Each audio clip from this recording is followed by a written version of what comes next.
নমস্কার বন্ধুরা, welcome to unicorn. তো এই ভিডিওতে আমরা কথা বলবো আইএসএল নিয়ে, মোহনবাগান দল নিয়ে। তো ফাইনালি আইএসএল হচ্ছে ফেব্রুয়ারি 14 থেকে মে মাসের 17 তারিখের মধ্যে। ছোট করে এইবারের আইএসএল সিজনটা কমপ্লিট করার কথাবার্তা হয়েছে। মানে মোটামুটি ওই 3 মাসের মতো টুর্নামেন্ট, যেখানে কিন্তু শুক্র, শনি এবং রবিবার ডবল হেডার হবে। সেইভাবেই কিন্তু শিডিউল তৈরি হচ্ছে। 14টা ক্লাবই তাদের পার্টিসিপেশন কনফার্ম করেছে। তো এবার আমরা আস্তে আস্তে আইএসএল দলগুলোকে নিয়েও আলোচনা করতে পারবো, কোন দলটা কীরকম শক্তিশালী লাগছে বা আইএসএল কোন দল জেতার জন্য ফেভারিট, সেই সব নিয়ে আলোচনা করতে পারবো। এবং সেখানে প্রথমেই যেই নামটা আসবে সেই নামটা হচ্ছে মোহনবাগান সুপার জায়ান্ট। মোহনবাগান কিন্তু আবারও একবার আইএসএল জেতার জন্য সব থেকে বেশি ফেভারিট। কারণটা কি? কারণটা এমনিতেই মোহনবাগানের দল সব থেকে শক্তিশালী। গত বছর তাদের যেই দলটা আইএসএল কাপ, আইএসএল শিল্ড জিতেছিল, সেই দলটাই তারা ধরে রেখেছিল। তার সঙ্গে সঙ্গে আরেকটা বড় কারণ হচ্ছে যে এই ডামাডোল পরিস্থিতিতে যখন অন্য ক্লাবরা রীতিমতো সমস্যায় ছিল, অনেক ক্লাবের অনেক গুরুত্বপূর্ণ প্লেয়ার দল ছেড়েছে, অনেক ক্লাব প্র্যাকটিস করেনি, এখনও কোন ক্লাব কীরকম স্কোয়াড নিয়ে নামবে সেই নিয়ে আমাদের সামনে একটা পুরোপুরি ক্লিয়ার পিকচার নেই। সেখানে মোহনবাগানের কিন্তু এই সমস্ত অসুবিধা হয়নি। তাদের প্লেয়াররা পুরোপুরি স্যালারি পাচ্ছে, কোনো প্লেয়ারের স্যালারি কাট হচ্ছে না, বিদেশিরা সবাই একদম এনজয় করছে। এখনও কোনো বিদেশি মোহনবাগান ছাড়বে সেরকম কোনো খবরও ছিল না। তার সঙ্গে সঙ্গে ইন্ডিয়ান প্লেয়ারদের একটা স্ট্রং ব্রিগেড তো আছেই। তো সেই জায়গাতে দাঁড়িয়ে কিন্তু মোহনবাগান দলটা সেই সব দিক থেকে অনেক বেশি সেটেল। তারই সঙ্গে সঙ্গে কিন্তু আমরা প্রথমবার সের্জিও লোবেরাকে দেখব মোহনবাগানের দায়িত্ব সামলাতে, কম্পিটিটিভ ম্যাচ খেলতে। তো সেখানে পরিকল্পনায় বদল কিন্তু অবশ্যই হতে পারে। জোসে মলিনার যে পরিকল্পনা ছিল, সেই পরিকল্পনা থেকে বেরিয়ে কিন্তু সের্জিও লোবেরা ডিফারেন্ট টাইপের কিছু ট্রাই অবশ্যই করতে পারে এই দলটা নিয়ে।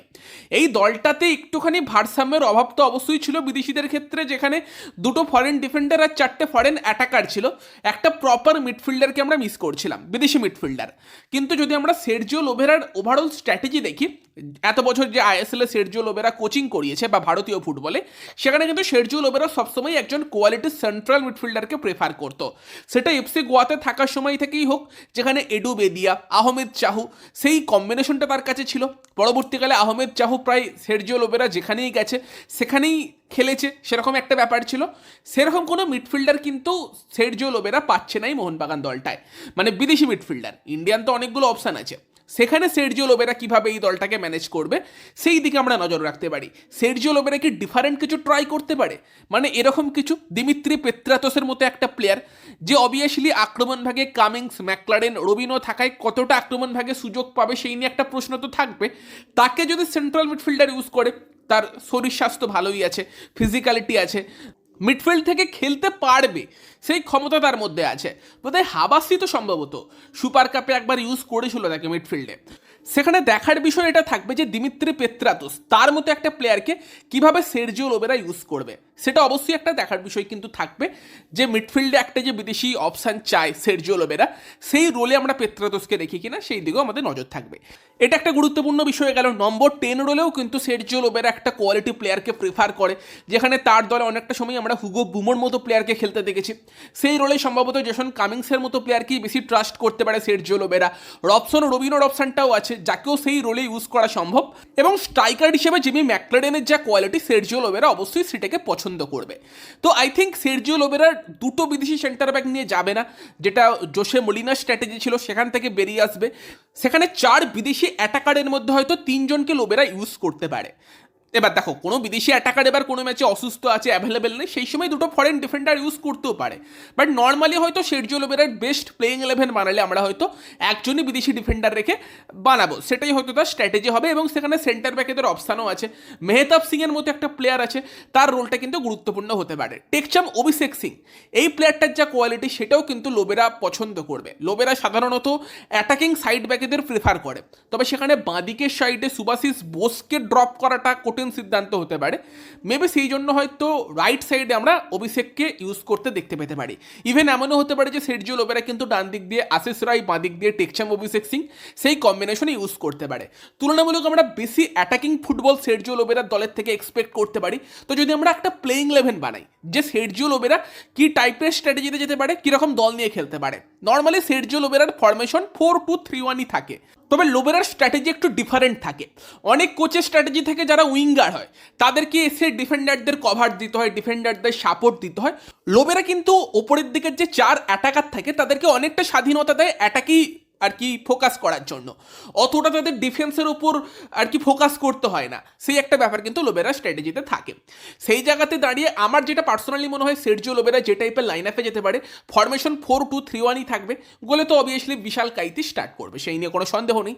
দুজন সেন্টার ব্যাক কিন্তু সেক্ষেত্রে হতে পারে, ডান দিকটায় রাইট সেন্টার ব্যাক হতে পারে মেহতাব সিং, বা দিকটায় লেফট সেন্টার ব্যাক হতে পারে আলবার্তো রড্রিগেজ। আলবার্তোর যে হাইট ফিজিক্যালিটি সেটা অবশ্যই লোবেরা লাইক করবে, এবং মুর্তাদা ফল তার দলের হয়ে যে কাজটা করতো সেটা আলবার্তো করবে, সেটাই লোবেরা এক্সপেক্ট করবে, এবং আলবার্তো সেটা অবভিয়াসলি অনেক ভালোভাবে করতে পারে, তার যা কোয়ালিটি সেটা আমরা জানি। এবং দুই সাইড ব্যাকের কথা বললে যেটা আগেই বললাম যে লেফট ব্যাক হিসেবে হয়তো তোমার সুভাশিস বোসি খেলবে, রাইট ব্যাকে কিন্তু টেকচাম অভিষেক সিংকে ইউজ করতে পারে সের্জিও লোবেরা। সেন্ট্রাল মিডফিল্ডের কথা এলে সেই জায়গাতে যেটা বললাম যে দিমির মতো একটা প্লেয়ারকে সেই জায়গাতে ইউজ করতে পারে, বাট সেটা লোবেরা করবে কি করবে না আমরা জানি না। তো সেজন্য নর্মালি যারা মোহনবাগানের প্রপার ওই জায়গাতে খেলার মতো অপশান আছে, যদি তাদের নিয়ে আমরা কথা বলি, সেখানে একটা প্লেয়ার তো অবশ্যই খেলবে আপুইয়া। আপুইয়ার সঙ্গে লোবেরা কাকে ইউজ করবে সেটা দেখার থাকবে। এবার সেখানে দীপক তাঙ্গাড়ির মতো একটা ফিজিক্যাল প্লেয়ারকেও লোবেরা ইউজ করার কথা কিন্তু ভাবতে পারে, নয়তো অনুরোধ থাপাই ওই পজিশনে সব থেকে বেস্ট চয়েস হবে। আর লোবেরা যদি একটু বেশি অ্যাটাকিং খেলতে চায় সেখানে কিন্তু সাহালের মতো প্লেয়ারকেও ইউজ করতে পারে। তবে নর্মালি আপুইয়ার সঙ্গে অনুরোধ থাপা অথবা সাহাল সেই কম্বিনেশনটাই ওই জায়গাতে লোবেরা ইউজ করতে পারে। আপুইয়া তুলনামূলক ডিফেন্সিভ দিকটা বেশি সামলাবে, সাহাল অথবা থাপার মতো প্লেয়ারের ওপর দায়িত্ব থাকবে খেলাটাকে ওপরের দিকে চালানোর। দুটো উইংয়ের কথা বললে দুরকম কম্বিনেশন হতে পারে বলে পার্সোনালি আমার মনে হয়। একটা হচ্ছে রবসন ও রবিনো, তার যে লেফট উইংয়ে খেলা সেটাকে একদম পুরোপুরি ইউটিলাইজ করার চেষ্টা করবে তোমার সের্জিও লোবেরা। সেখানে রবসন যদি বাঁ দিকের উইংয়ে স্টার্ট করে, ডান দিকের উইংয়ে আমরা দেখতে পেতে পারি মানভীর সিং এর মতো প্লেয়ারকে, অথবা রবসনকে ডান দিকে পাঠিয়ে বাঁ দিকে লিস্টনের মতো প্লেয়ারকে ইউজ করতে পারে। লিস্টনকে হয়তো বেশি ইউজ করার চান্সটা বেশি, সেখানে দুটো জিনিস হতে পারে, একটা ডান দিক থেকে রবসনকে ইউজ করতে পারে, এবং সেক্ষেত্রে অবভিয়াসলি আমরা নম্বর 10 খেলতে দেখতে পেতে পারি জেসন কামিংস অথবা তিমি পেত্রাদোসের মধ্যে একজনকে, কামিংসকে রাখছে এই জায়গাতে, এবং অবভিয়াসলি অ্যাজ এ স্ট্রাইকার সেক্ষেত্রে খেলতে পারে ম্যাকলারেন। আরেকটা জিনিস যেটা হতে পারে সেটা হচ্ছে যে তোমার লিস্টনকে বাঁ দিকে রেখে ডান দিকের উইং থেকে কিন্তু ইউজ করতে পারে জেসন কামিংসের মতো একটা প্লেয়ারকে, যার বাঁপাটা কিন্তু বেশ ভালো, এবং দেন তোমার নম্বর 10 রবসন অথবা তিমির মধ্যে একজনকে খেলিয়ে স্ট্রাইকার ম্যাকলারেন, ইভেন দিমিকেও রাইট উইংয়ে কিন্তু ইউজ করার কথা ভাবতে পারে। ডান দিকের উইংয়ে কিন্তু আমরা উড়িষ্যাতেও দেখেছি রয় কৃষ্ণের মতো প্লেয়ারকে অ্যাজ এ রাইট উইঙ্গার খেলিয়েছে সের্জিও লোবেরা, তো সেই টাইপের একটা স্ট্র্যাটেজিতেও কিন্তু সের্জিও লোবেরা যেতে পারে। তো আমরা এক্সপেক্ট করতে পারি Dimi Petratos, Jason Cummings, Robson Robinho এবং জেমি ম্যাকলারেন এই চারজনের মধ্যে থেকে তিনজন খেলবে, এবং তাদেরকে একটু ডিফারেন্ট রোলে দেখতে পাবো, যেটা হয়তো মলিনা ট্রাই করেনি।